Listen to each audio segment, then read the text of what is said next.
has been your relationship in your work, your practice with Culture Days?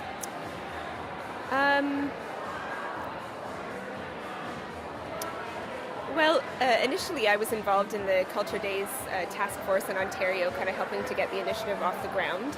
I'm a dance artist, choreographer, director, and so I'm increasingly interested in how to engage participants in culture in new and different ways, and in ways that really starts from where they're at in terms of their own experiences. So now as a practitioner, I found new ways to integrate public participation into my own creative work.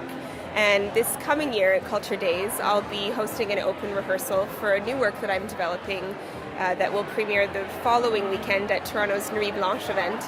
And so this particular production is a partnership with the Gardner Museum, and it involves a cast of 60 different artists, including 8 local choreographers, as well as professional dancers and community-based participants. So I have an enthusiastic group of 30 bankers from RBC who are working with me now. Actually, we rehearse every Monday night at the RBC building, and we're exploring contemporary dance process together.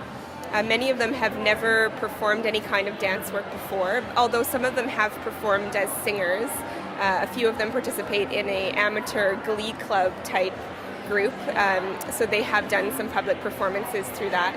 But it's been a really interesting relationship that's taught me a lot about the real interest and engagement in something that might seem abstract like contemporary dance, but that, you know, it has been really inspiring to work with them, and I've been so impressed at how enthusiastic they are. You know, after the first rehearsal, they loved it, and they called all their friends, and more people showed up the next week. And so it's been this really delightful process of working with them, and I think it really builds a sense of community around this work, which I think is what Culture Days is about, is building a sense of community around arts and culture that brings together the artist and the community members to share an experience together.